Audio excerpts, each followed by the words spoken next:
Race élue de Dieu, peuple racheté par son sang, je vous salue dans le précieux et glorieux nom de Jésus. Recevez sa paix, recevez sa grâce et que la faveur de Christ soit sur vous. Nous partageons l'évangile de Christ 7 minutes avec l'évangile. Et le texte de cette semaine, nous tirons ce texte dans le livre de Jean chapitre 11. Nous allons lire les 3 premiers versets. Ainsi parle l'Éternel. Il y avait un homme malade, Lazare, de Béthanie, village de Marie et de Marthe, sa sœur. C'était cette Marie qui oignit de parfum le Seigneur et qui lui essuya les pieds avec ses cheveux. C'était son frère, Lazare, qui était malade. Les sœurs envoyèrent dire à Jésus, « Seigneur, voici celui que tu aimes est malade. » Bien-aimés, l'intitulé de notre message, celui que Jésus aime. Celui que Jésus aime. Bien-aimés, il est très important de comprendre l'expression de l'amour de Christ. Pourquoi préciser que Christ, Jésus, le Christ aimait Lazare? Le texte, dans les versets qui suivent, on nous dit que Lazare était l'ami de Jésus. Jésus n'a pas ressuscité Lazare. Jésus a ressuscité celui qu'il aimait. Jésus a ressuscité son ami. La notion d'âme, en hébreu et en grec, renvoie au sang. Et donc il a ressuscité, je vais dire quelque chose de fort, celui qui a cru en l'œuvre de la résurrection. Et le texte est clair. On nous dit que Jésus aimait Lazare. Or, il est clair dans Jean 14, il a dit, si quelqu'un m'aime, il gardera ma parole. Et il dit dans Jean chapitre 10, il dit, il n'y a pas plus grand amour que de donner sa vie pour ses brebis. Il y a eu réciprocité. Lazare a cru en l'œuvre de la croix. Il a cru que Christ, Jésus était le Christ. Et lorsqu'on prend les premiers versets, on nous dit qu'il y avait un homme malade, Lazare. Ce n'est pas la maladie qui nous intéresse. Ce n'est pas ta situation qui intéresse le ciel. Mais ce qui intéresse le ciel, c'est l'amour que tu portes pour le Christ, que le Christ te porte. Cet amour qu'il a poussé à la croix. Cet amour qu'il a manifesté pour quitter son trône. La Bible nous révèle dans le livre d'Hébreux chapitre 10. On nous dit, tu n'as voulu du sacrifice, mais tu m'as donné un corps.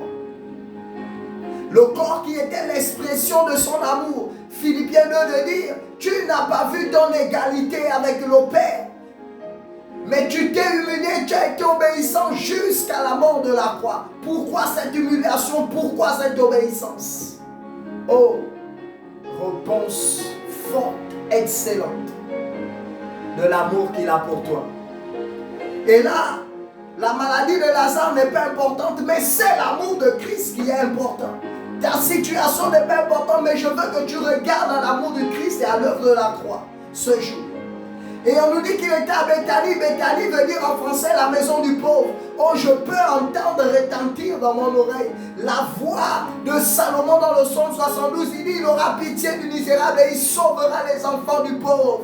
C'est de cette personne, c'est de ce roi dont il a dit au Père, donne tes jugements au roi et ta justice au fils du roi. Le fils de Jean chapitre 1, celui-ci est mon fils bien-aimé, en qui j'ai mis toute mon affection. Et donc la ville de Béthanie fait partie intégrante de cette prophétie de Salomon. Et là, peuple de Dieu, le texte par la suite me dérange parce qu'on dit, il est de Béthanie, village de Marie et de Marthe, sa sœur. Mais on cite 2 personnes. Mais pourquoi on dit sa sœur? On dit Marie et Marthe et on dit sa sœur. Oh my God. Pourquoi? Alors, écoutez, docteur, pourquoi on dit sa sœur alors qu'on cite 2 personnes? Et là, le texte nous dit au verset 2 que c'était Marie qui oignit de parfum au Seigneur. Écoutez-moi très bien. L'œuvre de la sœur de Lazare va concourir à la résurrection de Lazare, à la guérison de sa maladie. C'est ce que j'appelle la facilitation, sinon les éléments qui favorisent l'intercession pour une famille ou pour une maison. L'œuvre de Marie a facilité l'intercession pour Lazare. Et la Bible nous révèle dans le livre de Matthieu, au chapitre 26, le Christ dit, partout où on prêchera l'évangile, on parlera de cette femme. My God, docteur, qu'est-ce qu'il voulait dire? Il voulait dire pour la première fois, évangile qui vient du grec, qui veut dire en français la bonne nouvelle de Christ. Pour la première fois, une femme, pour la première fois, un homme, pour la première fois, un humain va participer et se rattacher à l'œuvre de l'évangile. On dit à chaque fois que nous prêcherons l'évangile, on parlera de cette femme. Et elle a pris un parfum de grand prix. L'œuvre de Marie qui a été visionnaire, il dit quoi? Qu'elle a fait ceci pour ma sépulture. Elle avait voyagé dans l'autel, dans l'espace, et elle a rattaché sa maison, my God. Elle a rattaché sa famille, Christ mon roi. Elle a rattaché son environnement, Dieu créateur des cieux et de la terre, à l'œuvre du triomphe de la mort. Ils disent pour ma sépulture. C'est pourquoi au moment où Lazare doit sortir du tombeau, cette œuvre parle de l'alliance de sa maison, sa sœur, rattachée à la personne de Christ. J'ai quelque chose à te dire. Lorsque tu as manifesté de l'amour, lorsque Christ a de l'amour, oh, il envoie les anges. Puisque c'est lui qui est Jéhovah Rapha, il envoie les anges. Son amour est grand, son amour est immense. Immense à telle enseigne qu'il a souffert le martyr. Il est allé à la croix. Rasselu de Dieu, je te rappelle. Maintenant je te rappelle. Regarde à cette œuvre de la croix. Et ainsi, peu importe ta maladie, ta situation, ce que tu vis dans tes études, tes entreprises, l'amour de Jésus surpasse toute chose et manifeste son miracle. Sois béni au nom de Jésus. Amen.